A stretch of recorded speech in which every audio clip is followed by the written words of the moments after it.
संबोधित करते हैं बहुजन समाज पार्टी की राष्ट्रीय अध्यक्ष, उत्तर प्रदेश की 4 बार रही मुख्यमंत्री, इस देश के शोषितों, पीड़ितों, गरीबों की मसीहा, सर्वे समाज के मान और सम्मान का प्रतीक आदरणीय बहन कुमारी मायावती जी से निवेदन पूर्वक आग्रह करते हैं कि आएं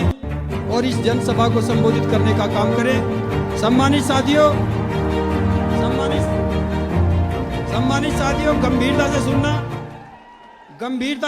गंभीरता से हुटिंग कोई नहीं करेगा, कोई व्यक्ति हुटिंग नहीं करेगा। बिल्कुल गंभीरता से सुन करके गंभीरता से सरकार बनाने का काम करो। आदरणीय बहन कुमारी मायावती।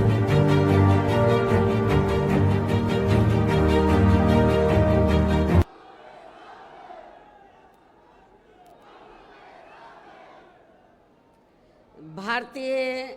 राष्ट्रीय लोकदल के राष्ट्रीय अध्यक्ष चौधरी ओम प्रकाश चौटाला जी व वरिष्ठ राष्ट्रीय महासचिव चौधरी अभय चौटाला जी के नेतृत्व में तथा बीएसपी हरियाणा प्रदेश यूनिट आदि के भी अथक प्रयासों से आज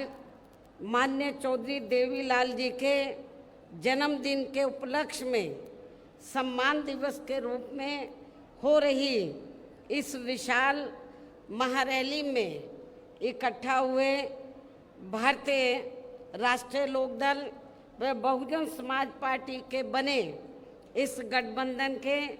सभी छोटे बड़े पदाधिकारी, नेता एवं कार्यकर्तागण, आज आप लोग माननीय चौधरी देवीलाल जी के जन्मदिन को इसे सम्मान दिवस के रूप में मनाने के साथ साथ यहाँ हरियाणा प्रदेश में विधानसभा के लिए हो रहे आम चुनाव में अपने बने इस गठबंधन के उम्मीदवारों के भी समर्थन में हमें सुनने के लिए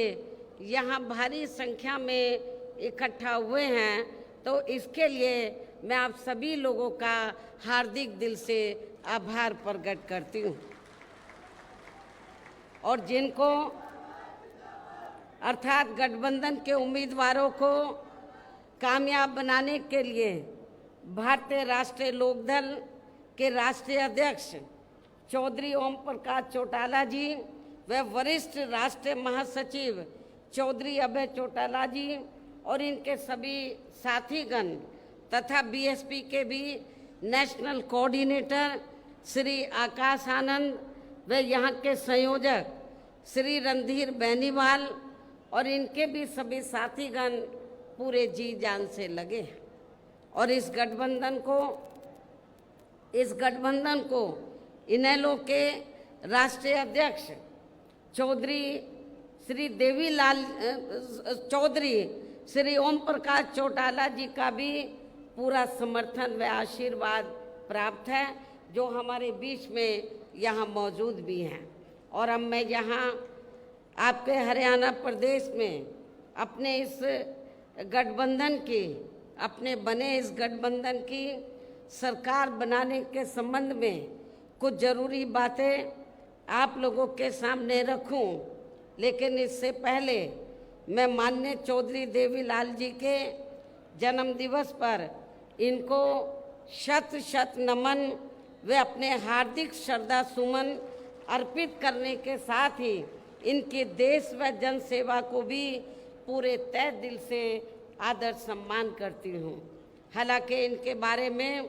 वैसे आप लोगों को ये मालूम है कि ये देश के उप प्रधानमंत्री व हरियाणा प्रदेश के मुख्यमंत्री भी रहे हैं। साथ ही इन्होंने यहाँ के हरियाणा को अलग से राज्य बनाने में भी अपनी काफ़ी सक्रिय व निर्णायक भूमिका निभाई है। किसानों के हित के लिए इन्होंने काफ़ी संघर्ष व आंदोलन भी किया है, जिसमें वे जेल भी गए हैं।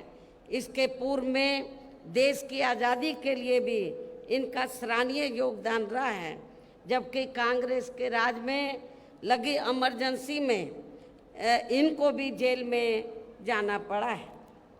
इसके साथ साथ ये सामाजिक क्षेत्र में व राजनीति में भी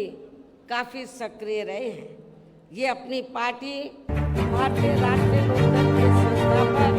व राष्ट्रीय अध्यक्ष भी रहे। इस प्रकार से ये सीधे तौर पर देश व आम जनता से जुड़े रहे हैं। ऐसे महान व्यक्तित्व वे अपने समय में खासकर खुद के अपने समाज में तथा किसानों में भी अति लोकप्रिय रहे। माननीय चौधरी देवीलाल जी का आज जन्म दिवस है। इनकी जयंती को सम्मान दिवस के रूप में मनाने व इनके कार्यक्रम में मेरे मुख्य अतिथि के रूप में शामिल होने के साथ साथ अपने गठबंधन के सभी छोटे बड़े सम्मानित नेता एवं कार्यकर्तागण आदि भी यहाँ भारी संख्या में पहुँचे। तो उसके लिए मैं खासकर चौधरी ओम प्रकाश चौटाला जी व चौधरी अभय चौटाला जी को तथा इनके परिवार के सभी सदस्यों को व इनके सभी अनुयायियों व समर्थकों आदि को भी इस शुभ अवसर पर हार्दिक बधाई एवं शुभकामनाएं देती हूँ। जो ये लोग उनके बताए हुए रास्तों पर चलकर उनके कारवां को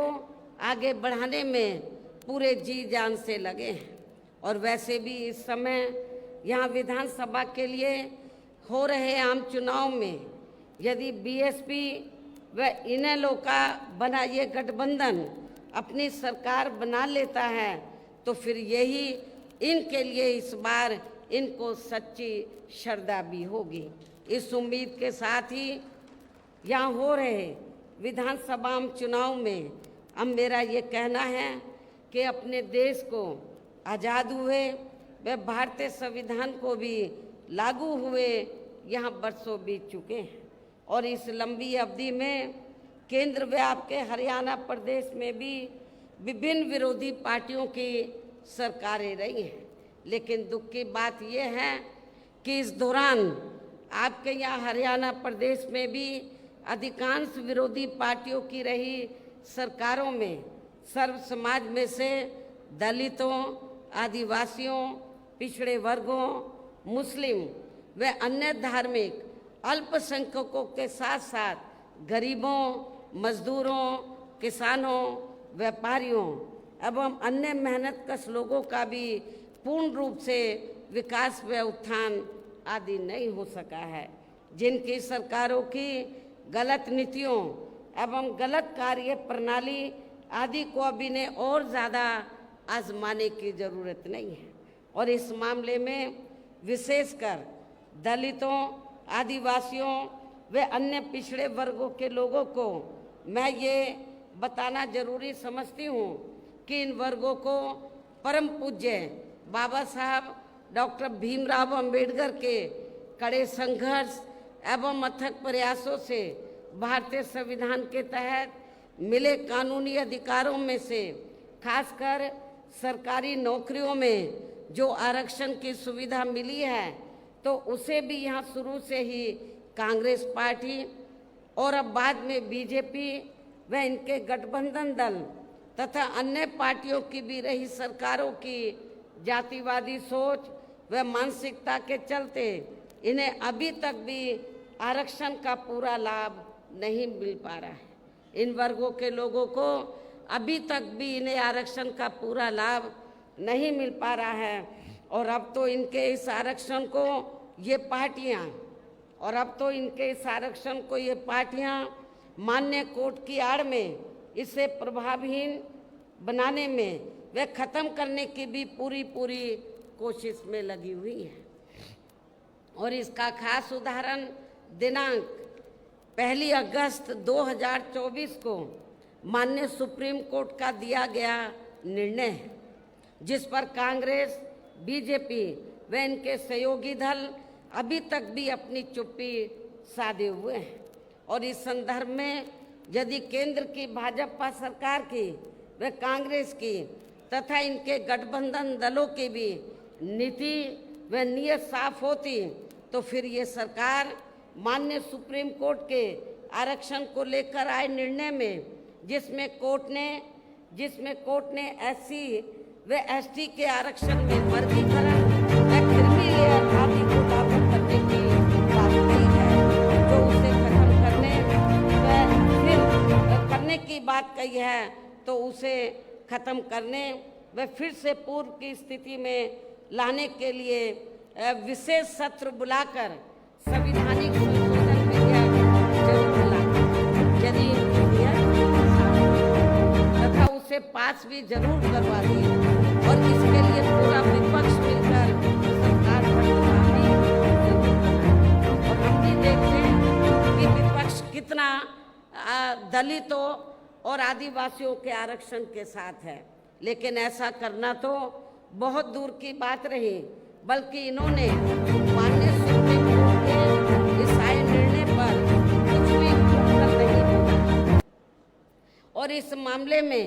केंद्र की भाजपा सरकार व अधिकांश सभी विरोधी पार्टियां अभी तक भी चुप्पी साधे हुए हैं। इतना ही नहीं, बल्कि अब एससी एसटी आरक्षण में वर्गीकरण व क्रीमी लेयर को भी लागू करने का ये कार्य माननीय सुप्रीम कोर्ट ने राज्य सरकारों के ऊपर ही छोड़ दिया है, जो अब अपने हिसाब से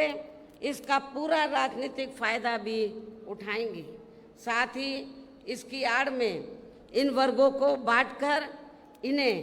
आपस में भी लड़ाएंगी, अर्थात अब ये पार्टियां फूट डालो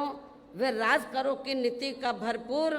फायदा उठाएंगे, जबकि संविधान के मुताबिक किस जाति को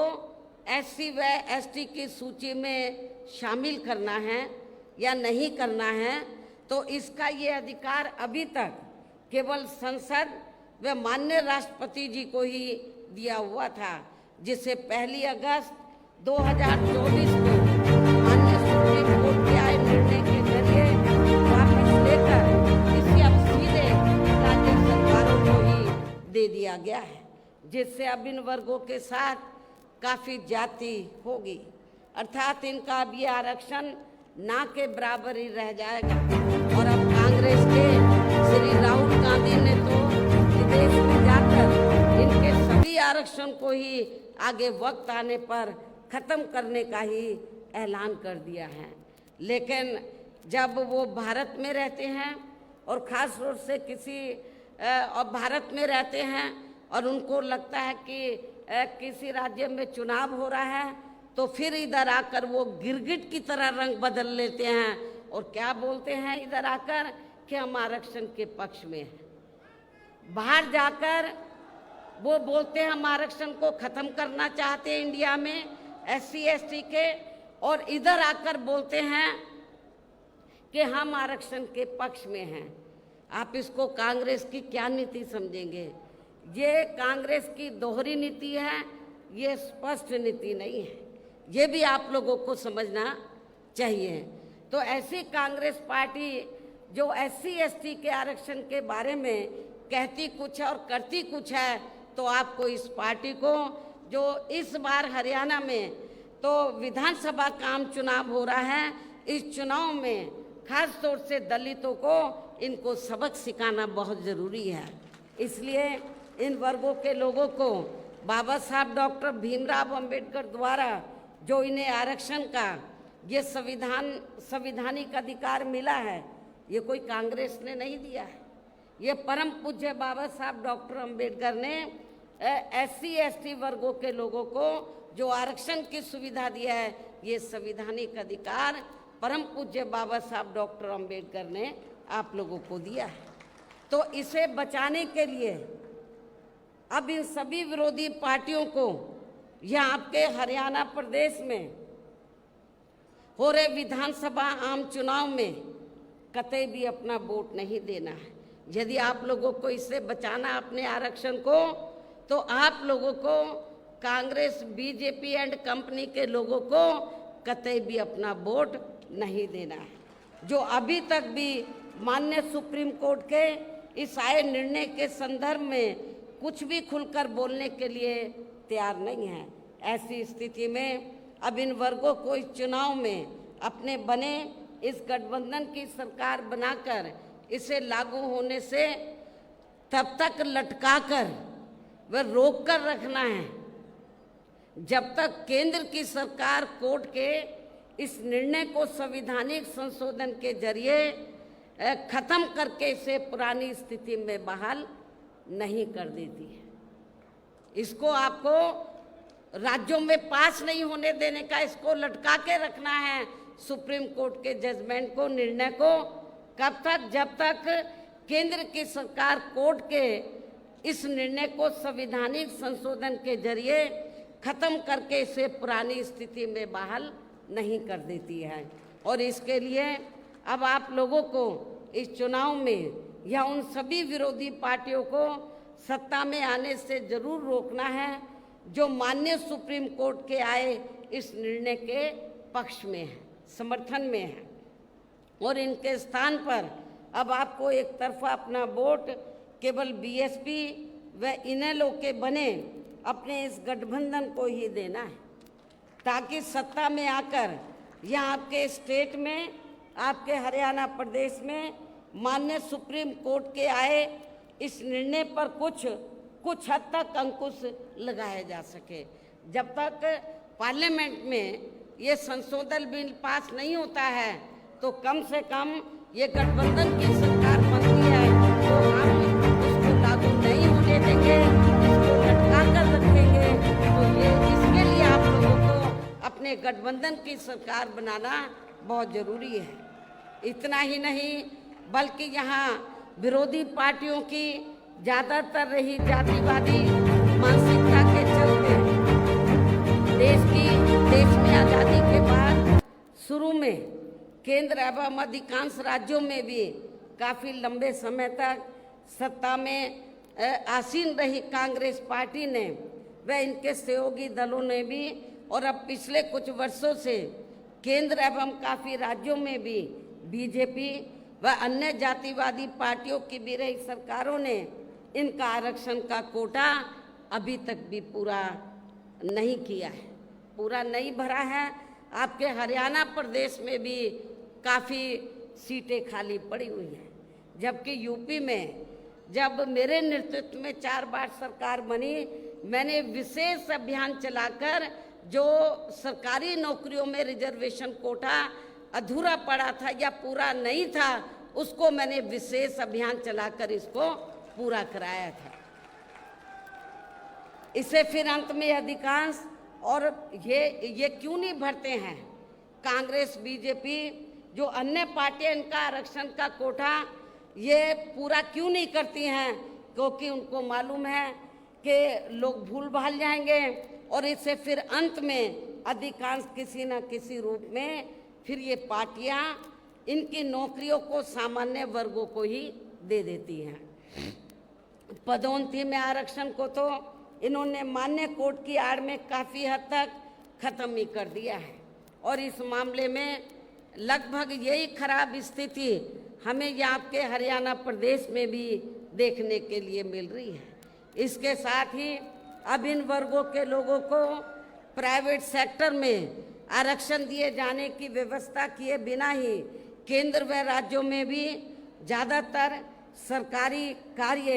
यहाँ प्राइवेट सेक्टर के जरिए ही देश के अधिकांश बड़े बड़े पूंजीपतियों व धन्ना सेठों को ही दिए जा रहे हैं, जिसके कारण आपके यहाँ हरियाणा प्रदेश सहित पूरे देश में अब इन वर्गों के लोगों को आरक्षण का बहुत कम ही लाभ मिल पा रहा है। और अब इससे पूरे देश में दलितों व आदिवासियों के साथ साथ अन्य पिछड़े वर्गों को भी काफ़ी ज़्यादा नुकसान हो रहा है, जबकि अन्य पिछड़े वर्गों के लोगों को भी ये मालूम होना चाहिए इन्हें मंडल कमीशन की रिपोर्ट के तहत आरक्षण की ये सुविधा केंद्र में कांग्रेस पार्टी की रही सरकार में नहीं बल्कि बीएसपी के कड़े संघर्ष एवं अथक प्रयासों से ही केंद्र में रही श्री बीपी सिंह की सरकार में ही मिली थी, जिसके लिए बीएसपी को काफ़ी संघर्ष करना पड़ा था, जिसका भी अब यहाँ जातिवादी विरोधी पार्टियों की चल रही सरकारें इन्हें पूरा लाभ नहीं दे पा रही हैं। इसके साथ ही श्री बीपी सिंह की सरकार में ही इन वर्गों के मसीहा परम पूज्य बाबा साहब डॉक्टर भीमराव अंबेडकर को भी यहाँ भारत रत्न की उपाधि से सम्मानित किया गया था, जिसके लिए वो हर प्रकार से पात्र भी थे, जो इनको बहुत पहले ही ये सम्मान मिल जाना चाहिए था, जिसके लिए विशेषकर कांग्रेस पार्टी प्रमुख तौर से जिम्मेवार व कसूरवार भी है। इससे इन वर्गों के प्रति इस पार्टी की हीन व जातिवादी मानसिकता साफ झलकती है, जिसने इनके कारवां को आगे बढ़ाने वाले वे हर मामले में समर्पित व्यक्तित्व मान्यवर श्री कांशीराम जी के देहांत होने पर केंद्र में रही इसी कांग्रेस पार्टी की सरकार के चलते हुए एक दिन का भी राष्ट्रीय शोक घोषित नहीं किया गया था। इन वर्गों के मामले में यहाँ मैं ये भी कहना चाहती हूँ, केंद्र द्वारा लोकसभा व विधानसभा चुनाव में महिलाओं को जो 33% आरक्षण देने की बात कही गई है, तो उसमें SC ST व OBC वर्गों की महिलाओं को अलग से कुछ भी आरक्षण नहीं दिया गया है। इसके साथ ही इन वर्गों के लोगों को जुल्म जाति से निजात दिलाने के लिए जो भी नियम व कानून आदि बने हैं, तो उन पर भी केंद्र व अधिकांश राज्यों की सरकारें सही से अमल नहीं कर पा रही हैं, जिससे अब यहाँ खासकर दलितों व आदिवासियों के ऊपर शोषण करने वाले लोगों का, अति पिछड़े वर्गों के लोगों के ऊपर भी शोषण करने वाले लोगों का मनोबल और भी ज़्यादा बढ़ रहा है। और ये सब हमें यहाँ आपके हरियाणा प्रदेश में भी काफ़ी कुछ देखने के लिए मिल रहा है। इसी प्रकार हमें पूरे देश में मुस्लिम व अन्य धार्मिक अल्पसंख्यक समाज के लोगों की भी हालत हर मामले में कोई खास अच्छी नज़र नहीं आती है। इतना ही नहीं, बल्कि अपर कास्ट समाज में व जाट समाज में भी खासकर गरीब लोगों की भी आर्थिक स्थिति अभी भी यहाँ आपके प्रदेश सहित पूरे देश में काफ़ी ज़्यादा खराब व दयनीय ही बनी हुई है। इसके अलावा आपके हरियाणा प्रदेश सहित पूरे देश में सर्व समाज में से विशेषकर यहाँ गरीब, मजदूर, किसान, कर्मचारी, व्यापारी एवं अन्य मेहनतकश लोग भी अपनी विभिन्न समस्याओं को लेकर अभी भी हमें काफ़ी ज़्यादा दुखी ही नज़र आते हैं। और इनमें भी किसान वर्ग तो केंद्र की वर्तमान भाजपा सरकार द्वारा बनाई गई इनकी गलत नीतियों के कारण अब काफ़ी ज़्यादा परेशान व आंदोलित भी रहा है और अभी भी है। लेकिन इन सब की मुख्य वजह हमारी पार्टी केंद्र व आपके हरियाणा प्रदेश में भी यहाँ अब तक की रही अधिकांश विरोधी पार्टियों की रही सरकारों की गरीब व किसान विरोधी तथा जातिवादी, पूंजीवादी व संकीर्ण मानसिकता के तहत बनाई गई इनकी गलत नीतियों एवं गलत कार्य प्रणाली को ही काफ़ी हद तक जिम्मेवार मानकर चलती है। और इस मामले में खासकर इनकी गलत आर्थिक नीतियों की वजह से ही आए दिन यहाँ पूरे देश में, आपके हरियाणा प्रदेश में भी गरीबी, बेरोजगारी व महंगाई आदि भी काफ़ी ज़्यादा बढ़ रही है। जबकि इस मामले में शुरू से ही हमारी पार्टी केंद्र व राज्यों की सरकारों से भी हर स्तर पर ऐसी नीति अपनाने की लगातार ये मांग करती आ रही है कि देश में कुछ गिने चुने पूंजीपतियों व धन्ना सेठों आदि का विकास होने के बजाय बल्कि यहाँ सर्व समाज में से गरीब व आम लोगों का ही विकास होना चाहिए। तभी फिर सही मायने में यहाँ की आम जनता अपनी गरीबी, बेरोजगारी, महंगाई व अन्य और सभी समस्याओं से भी काफ़ी हद तक निजात पा सकती है। इसके साथ साथ अभी भी अपने देश में भ्रष्टाचार हर स्तर पर काफ़ी ज़्यादा बढ़ रहा है, जिससे आपका अपना खुद का हरियाणा प्रदेश भी अछूता नहीं रहा है। और इन सब का मुख्य कारण हमारी पार्टी आज़ादी के बाद से लेकर अभी तक केंद्र व देश के अधिकांश राज्यों में तथा आपके खुद के अपने हरियाणा प्रदेश में भी ज़्यादातर सत्ता यहाँ गलत पार्टियों में से खासकर कांग्रेस व बीजेपी आदि के हाथों में ही आने को मानकर चलती है। और इन पार्टियों को हमारी पार्टी इसलिए भी जिम्मेवार मानकर चलती है क्योंकि शुरू से ये पार्टियां केंद्र व देश के अधिकांश राज्यों में भी ज़्यादातर यहाँ बड़े बड़े पूंजीपतियों व धनराज सेठों की ही आर्थिक मदद से सत्ता में आती रही हैं। और सत्ता में आ जाने के बाद फिर ये पार्टियां अधिकतर मामलों में अपनी आर्थिक एवं अन्य सभी नीतियां यहाँ गरीब व आम जनता की समस्याओं को दूर करने के हिसाब से तैयार नहीं करती हैं, बल्कि देश के उन बड़े बड़े पूंजीपतियों व धनराज सेठों को ही फायदा पहुंचाने के हिसाब से अपनी अधिकांश नीतियां तैयार करती है, जिनके धन व बल से चुनाव लड़कर ज़्यादातर ये पार्टियां केंद्र व आपके राज्य सहित देश के अन्य राज्यों में भी अभी तक यहाँ सत्ता में आती रही हैं, जिसके कारण ही अब पूरे देश में व आपके खुद के अपने प्रदेश में भी अभी भी हमें यहाँ सर्व समाज के लोग, गरीब लोग अधिकांश मामलों में अपनी विभिन्न समस्याओं को लेकर काफ़ी ज़्यादा दुखी व परेशान ही नज़र आते हैं। जबकि पूरे देश में बहुजन समाज पार्टी ही अकेली एक ऐसी पार्टी है जो विरोधी पार्टियों की तरह देश के बड़े बड़े पूंजीपतियों व धनराज सेठों की आर्थिक मदद से नहीं, बल्कि अपनी पार्टी के ही आम कार्यकर्ताओं की आर्थिक मदद से चुनाव लड़कर यहाँ केंद्र व राज्यों की सत्ता में आना चाहती है, ताकि हमारी पार्टी सत्ता में आने के बाद फिर बिना किसी दबाव के वे आज़ाद होकर सर्व समाज के लोगों की सभी समस्याओं का समाधान करके उन्हें हर मामले में वे हर स्तर पर यहाँ खुशहाल बना सके। और इसी आधार पर चलकर ही आबादी के हिसाब से देश के सबसे बड़े प्रदेश उत्तर प्रदेश में 4 बार हमारी पार्टी ने अपने नेतृत्व में वहाँ सरकार भी बनाई है। और हमने अपनी सभी चारों रही सरकारों में अपनी पार्टी की विचारधारा एवं सिद्धांतों के तहत चलकर वैसे तो वहाँ सर्व समाज के हितों का पूरा ध्यान रखा है, लेकिन सभी मामलों में प्राथमिकता पहले हमने वहाँ सर्व समाज में से विशेषकर उन दलितों, आदिवासियों, पिछड़े वर्गों, अक़लियत समाज के लोगों को तथा गरीब एवं असहाय लोगों को ही दी है, जिनकी वहाँ हर मामले में व हर स्तर पर सभी विरोधी पार्टियों की रही सरकारों में उनकी हीन, जातिवादी, संकीर्ण व पूंजीवादी सोच होने के कारण काफ़ी ज़्यादा उपेक्षा की गई है। इसके अलावा हमारी पार्टी की रही सरकार ने वहाँ विभिन्न क्षेत्रों में लगे लोगों के साथ साथ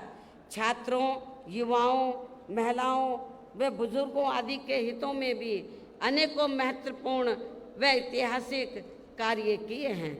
जिनसे उन्हें काफ़ी ज़्यादा लाभ पहुंचा है। और इतना ही नहीं,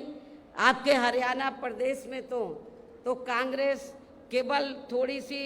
जगह देने की बात करती है। जो आवासहीन लोग हैं, जिनके पास अपने ज़मीन नहीं है घर बनाने के लिए, वो थोड़ी सी कुछ गज देने की बात करती है कि ये ज़मीन हम यहाँ के गरीब लोगों को देंगे। लेकिन आपको जानकर खुशी होगी कि जब उत्तर प्रदेश में बीएसपी की सरकार थी तो हमारी पार्टी की सरकार ने केवल उनको खाली ज़मीन नहीं दी, बल्कि ज़मीन पर उनके 2-2 कमरों के पक्के मकान भी सरकार की ओर से फ्री बना कर दिए थे। और जहाँ पर इनको ये पक्के मकान बना कर दिए, उनकी बस्ती डेवलप की, शिक्षा, चिकित्सालय, अन्य और सभी सुविधाएं हमने वहाँ इन लोगों को उपलब्ध कराई थी। केवल खाली प्लॉट नहीं दिया था, हमने पक्के मकान बना कर दिए। और जो रोज़मर्रा की ज़रूरतें हैं उनको भी हमने उनकी बस्तियों में पूरा किया। और इतना ही नहीं, आपको याद होगा जब मान्यवर श्री कांशीराम जी जीवित थे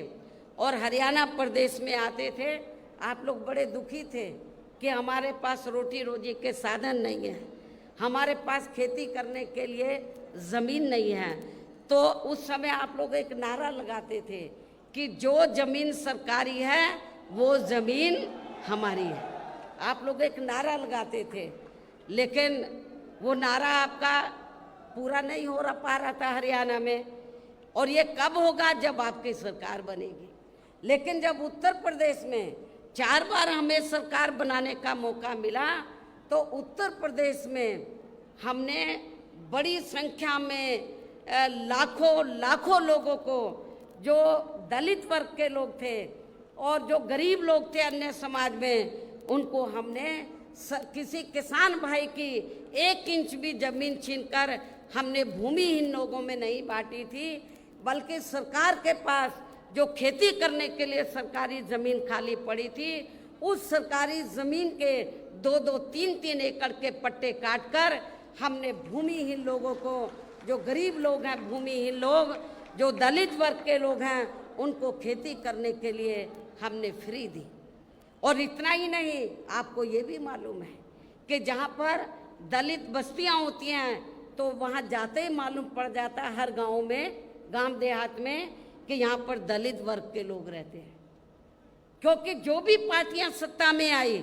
उन्होंने आपकी दलित बस्तियों को विकसित नहीं किया। लेकिन जब हमारी पार्टी की सरकार बनी, हमने डॉक्टर भीमराव अंबेडकर ग्राम विकास योजना के तहत, तो जहाँ पर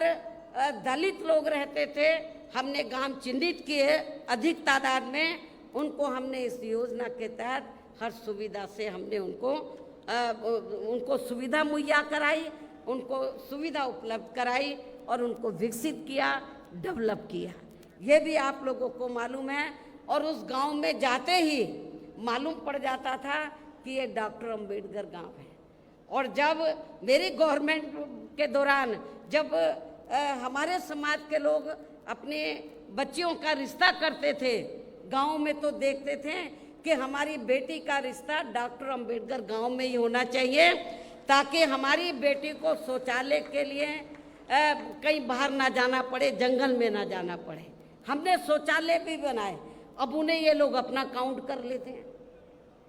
यूपी में बीएसपी की सरकार में ही ये सब सुविधा उपलब्ध कराई गई। इसके और इतना ही नहीं, हमारे किसान भाई, मेरे ख्याल यूपी में हमारे किसान भाई चले जाएं, पश्चिमी यूपी तो बिल्कुल लगा हुआ हरियाणा प्रदेश से, तो यूपी में हमने किसानों को बहुत सुविधाएं दी। आज लोग याद करते हैं, गन्ने का रेट हमने कभी भी आज तक, ना हरियाणा में ना यूपी में किसी भी पार्टी की सरकार ने इतना रेट नहीं दिया गन्ने का, जितना हमने गन्ना किसानों को रेट दिया था। किसानों की भी हमने सभी समस्याओं का काफ़ी हद तक समाधान किया, तथा उनकी फसलों का भी उन्हें समय से उचित दाम दिया। और मैं अपने जाट भाइयों को बताना चाहती हूँ, जब उत्तर प्रदेश में पुलिस की भर्ती हुई, 2 लाख से ज़्यादा पुलिस की भर्ती हुई, तो पहले भर्तियों में रिश्वत चलती थी। तो लेकिन मेरी सरकार में मैंने बोला रिश्वत नहीं चलेगी, और बिना रिश्वत के आपके पश्चिमी यूपी में बड़ी तादाद में अन्य समाज के लोग तो भर्ती हुए, रिजर्वेशन के तहत SC ST OBC के लोग भी भर्ती हुए। लेकिन बड़ी तादाद में जो लोगों के दिल और दिमाग में धारणा थी कि बीएसपी जाटों के खिलाफ है, वो धारणा निकल गई। क्योंकि जब मेरी सरकार बनी और ये भर्ती हुई पुलिस की, तो बड़े पैमाने पर पश्चिमी यूपी से जाट समाज के नौजवान बच्चे पुलिस में भर्ती हुए। और आज आप गाँवों में चले जाओ, वो यही कहते हैं कि बहन जी ने बिना पैसे के हमारे बच्चों को नौकरी दे दी, पुलिस में भर्ती कर दिया। इसके साथ ही हमने उत्तर प्रदेश में सर्व समाज के लोगों के ऊपर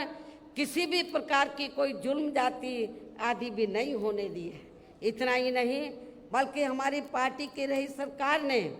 वहाँ देश में दलित एवं अन्य पिछड़े वर्गों में समय समय पर जन्मे अपने महान संतों, गुरुओं व महापुरुषों में भी खासकर महात्मा ज्योतिराव फूले, छत्रपति शाहू जी महाराज, नारायणा गुरु, बाबा साहब डॉक्टर भीमराव अंबेडकर एवं मान्यवर श्री कांशीराम जी आदि को भी विभिन्न रूपों में पहली बार वहाँ पूरा आदर सम्मान दिया है। जिन्हें विरोधी पार्टियों के लोग अभी तक भी आसानी से पचा नहीं पा रहे हैं। इस प्रकार से उत्तर प्रदेश में हमारी पार्टी ने अपने सभी चारों रहे शासनकाल के दौरान वहाँ हर मामले में व हर स्तर पर सर्व समाज के लोगों को काफ़ी बेहतरीन सरकार दी है। और यदि आप लोग भी यहाँ अपने हरियाणा प्रदेश में गरीबों एवं किसानों तथा आम जनहित के व विशेषकर कमजोर एवं उपेक्षित वर्गों के हितों में ऐसे ही कार्य करना चाहते हैं, इसके साथ ही आपके प्रदेश की जनहित से जुड़ी जो भी यहाँ स्थानीय समस्याएं हैं तो उन्हें भी दूर करना चाहते हैं, तो फिर आप लोगों को भी उत्तर प्रदेश की तरह ही अपने हरियाणा प्रदेश में भी यहाँ अपने बने इस गठबंधन की सर्वजन हिताय व सर्वजन सुखाय की नीतियों पर ही आधारित सरकार बनानी होगी। और जिसके लिए अब आप लोगों को यहाँ अपने हरियाणा प्रदेश में विधानसभा के लिए हो रहे आम चुनाव में अपने गठबंधन का बेहतर रिजल्ट लाना होगा। इसके साथ साथ आप लोगों को वोट पड़ने तक यहाँ की सत्ताधारी पार्टी व अन्य सभी विरोधी पार्टियों के साम दाम दंड भेद आदि हथकंडों से भी जरूर सावधान रहना है। और इस मामले में खासकर आप लोगों को विरोधी पार्टियों के जारी किए गए उनके हवाई व प्रलोभन भरे चुनावी घोषणा पत्रों आदि के बहकावे में भी कतई नहीं आना है, जिन्हें ये पार्टियां सत्ता में आने के बाद अधिकांश अमल में नहीं लाती है, जिस पर से अब जनता का काफ़ी हद तक विश्वास भी उठ गया है। इसलिए हमारी पार्टी किसी भी चुनाव में अपना कोई भी चुनावी घोषणा पत्र आदि जारी नहीं करती है। वैसे भी हमारी पार्टी कहने में बहुत कम बल्कि कार्य करके दिखाने में ही ज़्यादा विश्वास रखती है, अर्थात जो कहती है तो उसे करके भी दिखाती है, और ये सब हमने उत्तर प्रदेश में करके भी दिखाया है। और अब संक्षेप में मेरा यही कहना है कि आप लोगों को अपने खुद के व अपने हरियाणा प्रदेश के भी हित में यहाँ बीएसपी व इनेलो के बने गठबंधन की ही सरकार बनाना बहुत ज़रूरी है। और अब आप लोगों को अपने इस गठबंधन के ही उम्मीदवारों को ज़्यादा से ज़्यादा कामयाब बनाना है, जिसके लिए बीएसपी के उम्मीदवारों को हाथी चुनाव चिन्ह के सामने वाले बटन को दबा के तथा भारतीय राष्ट्रीय लोक दल के उम्मीदवारों को चश्मा चुनाव चिन्ह के सामने वाले बटन को दबा के इन्हें जरूर जिताना है। और फिर सरकार बनने पर ये भी मैं बताना चाहती हूँ कि फिर सरकार बनने पर गठबंधन की ओर से आपके हरियाणा प्रदेश का मुख्यमंत्री चौधरी अभय चौटाला जी को ही बनाया जाएगा, जिनको मेरे आशीर्वाद के साथ साथ इनके पिता चौधरी ओम प्रकाश चौटाला जी का भी पूरा आशीर्वाद प्राप्त है। वैसे माननीय चौधरी देवीलाल जी का भी हमेशा इन पर आशीर्वाद बना रहा है। इनके साथ साथ गठबंधन की ओर से बीएसपी का एक डिप्टी सीएम दलित वर्ग का, बीएसपी की ओर से एक डिप्टी सीएम दलित वर्ग का तथा दूसरा डिप्टी सीएम अन्य पिछड़ा वर्ग या अपर कास्ट समाज में से ही बनाया जाएगा। ये डिप्टी सीएम कौन होंगे इसका फैसला चुनाव का नतीजा आने के बाद ही लिया जाएगा। इन्हीं जरूरी बातों के साथ ही अब मैं आप सभी लोगों से अपने इस गठबंधन के अधिकांश उम्मीदवारों को, ज़्यादा से ज़्यादा उम्मीदवारों को जिताकर अपनी यहाँ सरकार बनाना जरूरी है, इसकी मैं पूरी उम्मीद भी करती हूँ। अंत में अब मैं केंद्र सरकार से देश में जातीय जनगणना कराने की भी विशेष मांग करती हूँ, अनुरोध करती हूँ, आग्रह करती हूँ, जिसको शुरू में केंद्र में रही कांग्रेसी सरकार ने और अब वर्तमान में चल रही बीजेपी की केंद्र की सरकार ने भी इसे अभी तक भी लटका के रखा है। इसे अमल में नहीं लाया है। और अब मैं माननीय चौधरी देवीलाल जी के जन्म दिवस पर, आज उनके जन्म दिवस पर इनको फिर से नमन करने के साथ ही उनके सभी अनुयायियों व समर्थकों आदि को भी पुनः हार्दिक बधाई एवं शुभकामनाएं देते हुए अपनी बात यहीं समाप्त करती हूँ। धन्यवाद। जय भीम व जय भारत।